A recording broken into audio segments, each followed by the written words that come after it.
ये वही गेम है जो बार्सिलोना की हिस्ट्री में और रियल मैड्रिड की हिस्ट्री में सुनहरे अक्षरों से लिखा जाएगा। ये उसी टाइम का गेम है जब बार्सिलोना एकदम टॉप नॉच फॉर्म में थी, जब रियल मैड्रिड बहुत ही बेहतरीन फॉर्म में थी। ये वही गेम है जिसमें पेप ग्वार्डियोला और जोसे मूरिन्हो आमने सामने थे। ये वही गेम है जिसमें दोनों टीम्स को देखने के लिए होड़ मची रहती थी, फैंस पागल हुए रहते थे हर गेम को देखने के लिए, और ये गेम कभी डिसअपॉइंट करता नहीं था।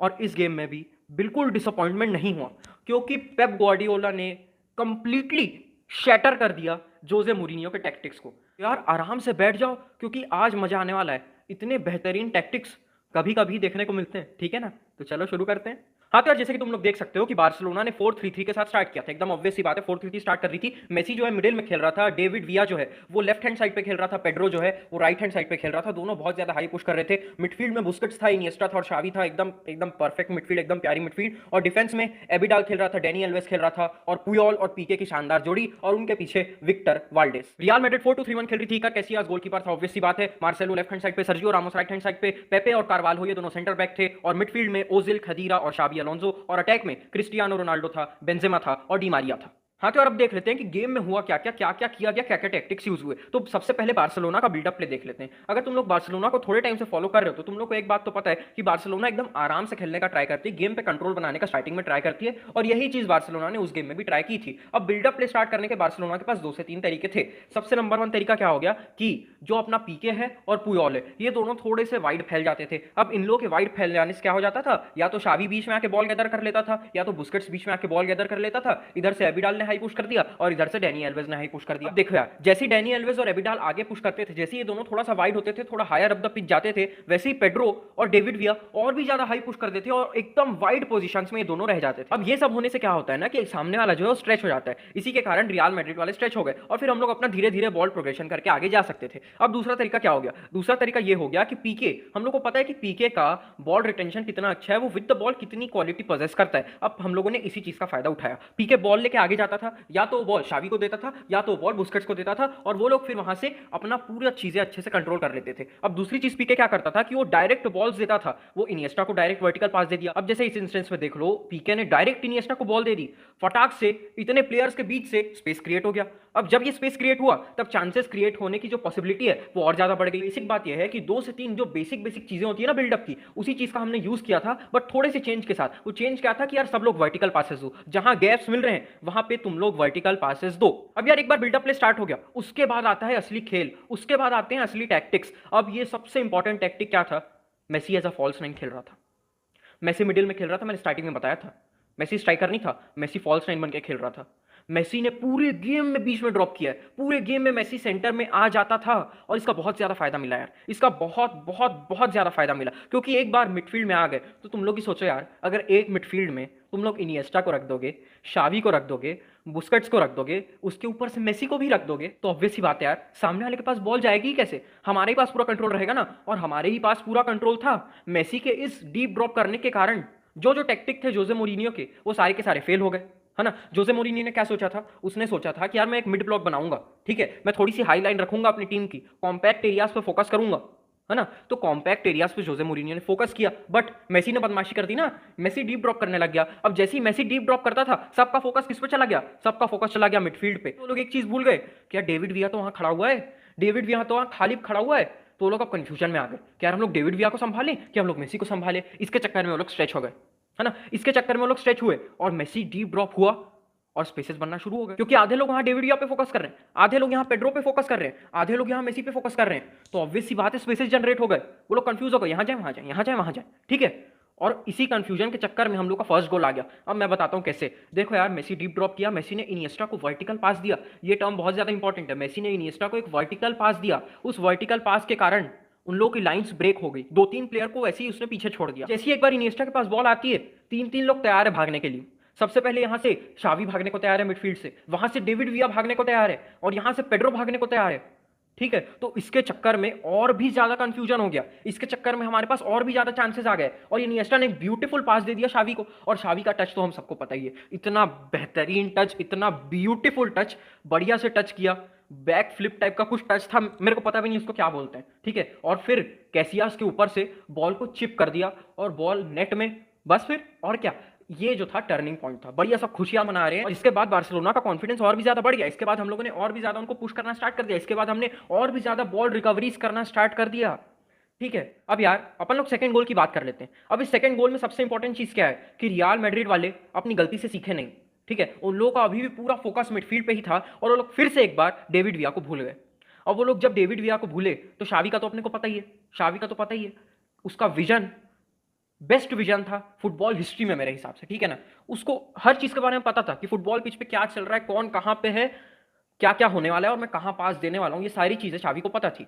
और शावी ने देखा डेविड विया को, शावी ने डेविड विया को पास दिया। अब जैसे ही शावी ने डेविड विया को पास दिया, रियल मैड्रिड वाले बोले अरे भाई भागो भागो भागो, डेविड विया को कवर करो। ठीक है, तो सब लोग डेविड विया पे फोकस हो गए और यहां से पीछे से पेड्रो ने रन बना लिया। पेड्रो की तरफ किसी का ध्यान ही नहीं। मार्सेलो क्या कर रहा था यहाँ पे बताओ, पेड्रो की तरफ ध्यान ही नहीं था उसका।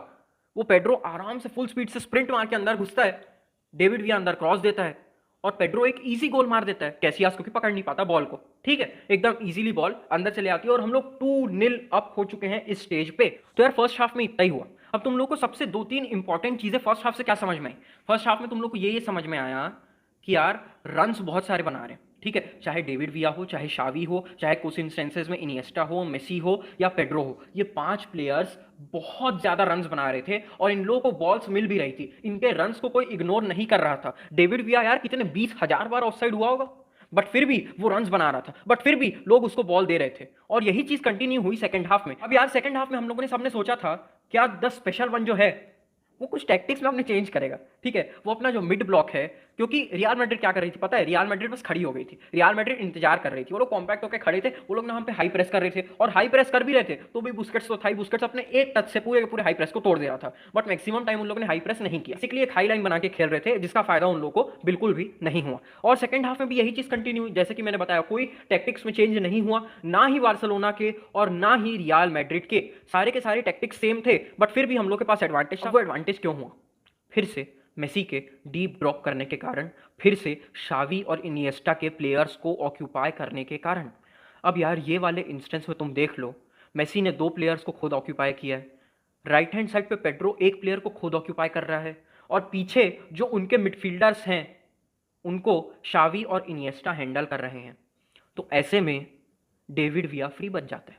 जब डेविड विया फ्री बचता है तब डेविड विया रन बनाता है और जब डेविड विया रन बनाता है तब हमारे मिडफील्डर्स, हमारे जादूगर शावी हो, इनिएस्टा हो, मेसी हो, ये लोग उसको पास देते हैं और मेसी ने डेविड विया को पास दिया और इजी फिनिश, एकदम इजी फिनिश, एकदम इजी गोल, एकदम बेसिक गोल था और बहुत अच्छा गोल था यार। और यार वापस एक बार वही हुआ, हमारे उसी रन बनाने के कारण, हमारे उसी पासिंग एक्यूरेसी के कारण, रियल मैड्रिड की उसी हाई लाइन के कारण हम लोगों ने और एक गोल मार दिया। और फिर गाड़ी यहीं नहीं रुकी यार, बिल्कुल नहीं, गाड़ी यहाँ बिल्कुल नहीं रुकी। उसके कुछ ही मिनटों बाद वैसी सिचुएशन फिर एक बार बनती है, मेसी मिडफील्ड में है, डेविड विया वापस रन बना रहे हैं और रियल मैड्रिड वाले क्या कर रहे हैं, वो लोग हाई लाइन रखकर बैठे हुए हैं, वो लोग कुछ कर नहीं पा रहे हैं। डेविड विया के रन को वो लोग अच्छे से देख नहीं पा रहे हैं, उसको ट्रैक बैक नहीं कर पा रहे हैं। और मेसी का ब्यूटीफुल पास, इतना जबरदस्त पास, इतना जोरदार पास, डेविड विया फुल स्पीड से आगे भागता है, डेविड विया के पैर में बॉल आती है और गोल तो मारता ही है, पर सिर्फ गोल नहीं मारता, कैसियास को नटमैग करता है, कैसियास को नटमैग करता है डेविड विया। वही ना यार, मैं वही बोल रहा हूँ कि अगर वहां पे रियल मैड्रिड थोड़ा सा इंप्रूव कर लेती, अगर इतनी हाई लाइन की जगह, अगर भाई तुम लोगों को पार्क द बस टाइप का कुछ करना है, अगर तुम लोगों को ब्लॉक ही बनाना है तो मिड ब्लॉक क्या है और लो ब्लॉक क्या है, तुम लोग लो ब्लॉक बना लो, हो सकता है 2-3 गोल कम खा जाते तुम लोग।